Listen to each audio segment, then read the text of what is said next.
Bismillah. Innal hamdalillah hamdan katsiran thayyiban mubarakan fih.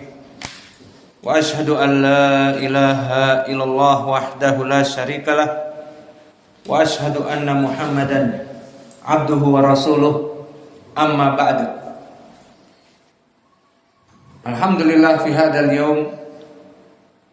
yaumul arbi'a Rabi' wa isrun min syahri Syawal 1443. Mazilna fi darsina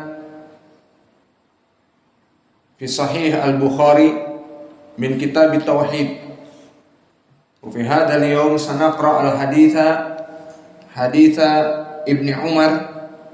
Walakin qabla hadha falyatafaddali ikhwanina an yusammi al-matan barakallahu fikum. Hadis qasir. Bismillahirrahmanirrahim. Bukhari rahimahullah haddatsana Hafiz bin Umar haddatsana Syu'bah an al-Aswad bin Qais an Jundub annahu syahida Nabi sallallahu alaihi wasallam yawma nahar shalla thumma khataba faqala man dhabaha qabla an yusalliya falyadhbah makanaha ukhra wa man lam yadhbah falyadhbah bismillah. قال الإمام البخاري رحمه الله حدثنا حفص بن عمر حدثنا شعبة عن الأسود بن قيس عن جندب أنه شهد النبي صلى الله عليه وسلم يوم النحر صلى ثم خطب فقال ما ذبح قبل أن يصلي فليذبح مكانها أخرى ومن لم يذبح فليذبح بسم الله. قال البخاري رحمه الله حدثنا حفص بن عمر حدثنا شعبة عن الأسود بن قيس عن جندب أنه شهد النبي صلى الله عليه وسلم يوم النهار صلى ثم خطب فقال من ذبح قبل أن يصلي فليذبح مكانها أخرى ومن لم يذبح فليذبح بسم الله. Bismillah, alhamdulillah. Qala al-Imam al-Bukhari rahimahullahu ta'ala ma zilna fi kitab tauhid fi mas'alati al-basmalah atau fi tasmiyah atau bidzikr bismillah. Qala al-Imam al-Bukhari rahimahullahu ta'ala haddatsana Abu Nu'aim. Perhatian, haddatsana. Banyak yang ikhwah di sini tidak melafadzkan dengan benar. Coba saat haddatsana. Haddatsana. Haddatsana. Haddatsana. Haddatsana. Hahihu ah. Hahihu ah. Ini belajar makhrajnya gimana nih? Enak. Haddatsana. Haddatsana. Coba saudaranya. Haddatsana. Haddatsana. Haddatsana. Haddatsana. Bukan haddatsana. Baik. Qala al-Imam al-Bukhari rahimahullahu ta'ala haddatsana, perhatian nanti pas tasmi, haddatsana Abu Nu'aim, haddatsana Waraqa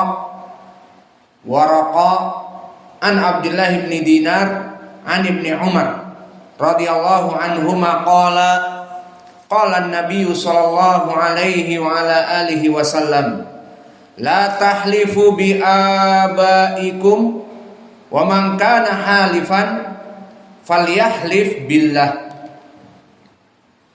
Maka kita masuk kepada makna dahulu. Mungkin cara seperti ini lebih menerapkan dari matan dan isi. Di dalam hadis hari ini dari Ibnu Umar radhiyallahu anhuma bahwa Nabi Muhammad sallallahu alaihi wa ala alihi wasallam bersabda la tahlifu. Apa i'rab tahlifu? Kullukum fi'lun mudhari' apa? Majzum dengan la nahiyah. Maka la di sini nahiyah. Maka dari sini kita beristimbat al-hukum dari segi akidah dan fikih. Jika masuk la nahiyah kepada fi'lun mudhari' menjazmkan, dan di ilmi usulil fikih memberikan makna at-tahrim. Maknanya haram. Kalian bersumpah dengan nama bapak-bapak kalian, bi abaikum. Maka dari segi dari segi tajwid biaba, apa di sini a? Di sini mad badal, asalnya abaikum, dimatkan menjadi biabaikum. Maka haram hukumnya kalian bersumpah dengan nama bapak-bapak kalian.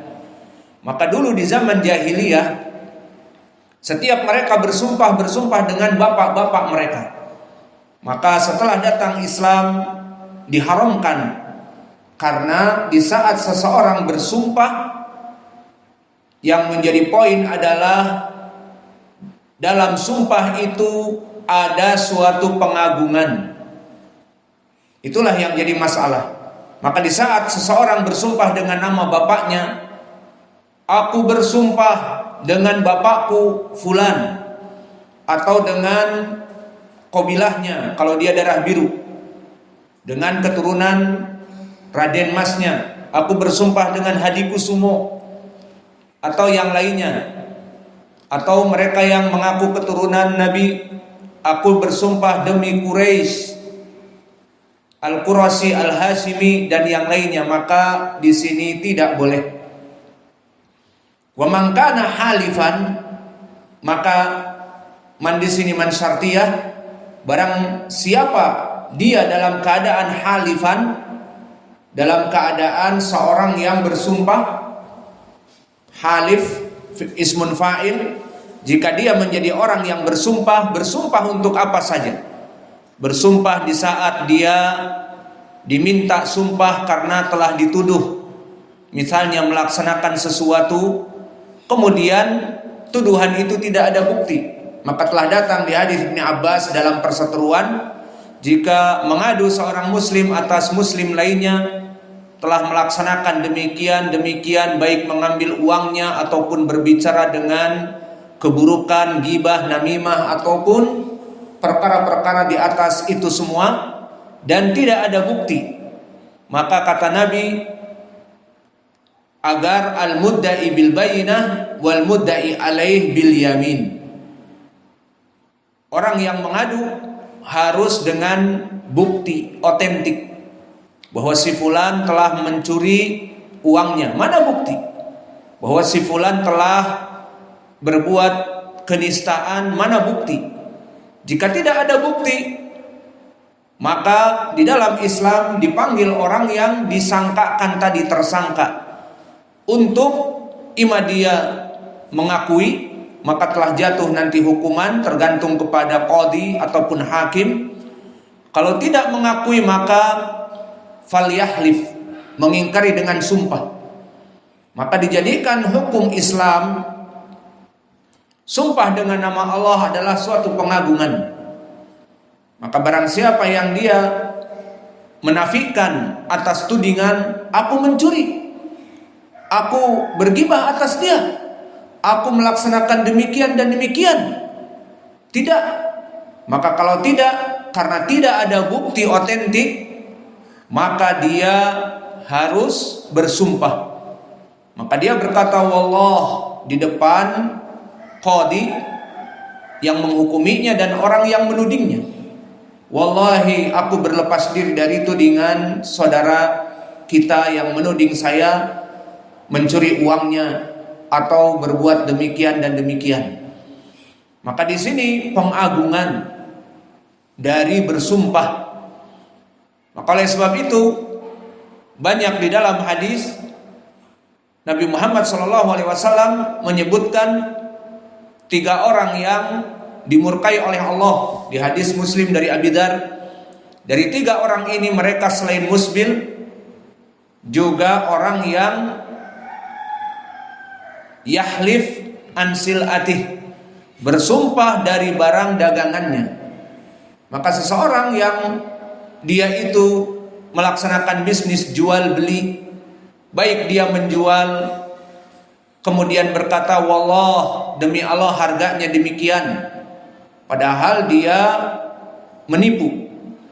Wallah sekarang harga semen naik sehingga batako itu harganya pun jadi naik, dan semua perkakas-perkakas untuk bangunan naik.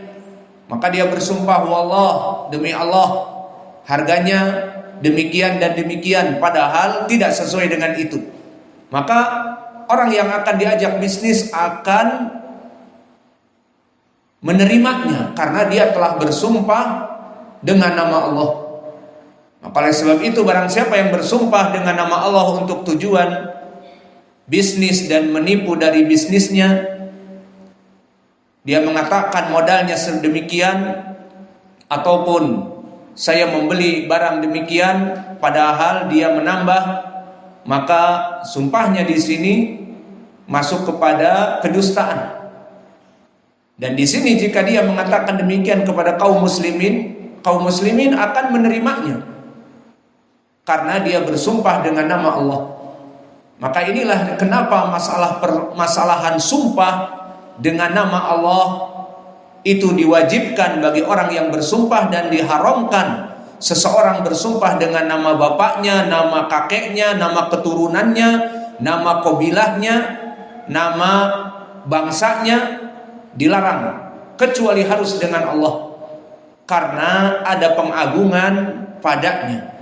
Kembali kepada masalah, la tahlifu bi abaikum, janganlah kalian bersumpah dengan nenek-nenek moyang, bapak-bapak kalian, kakek-kakek kalian. Wa man kana halifan, dan jika seandainya di antara kalian menjadi orang yang bersumpah, seperti tadi dituntut untuk bersumpah untuk melindungi hukum atas dirinya, falyahlif billah, maka dia bersumpah dengan nama Allah. Maka hukum bersumpah dengan nama Allah di dalam hadis ini wajib. Karena i'rab falyahlif filun mudhari yang majzum karena masuk lam amr. Yahlif filun mudhari majzum dengan lam amr, dan di ilmu usul kebalikannya dari la nahiyah, lam amr yufidul wujub. Maka lihat tadi, la tahlifu hukumnya haram dari segi ilmu usul. Bagaimana kita ketahui dari pendalilan lugawi?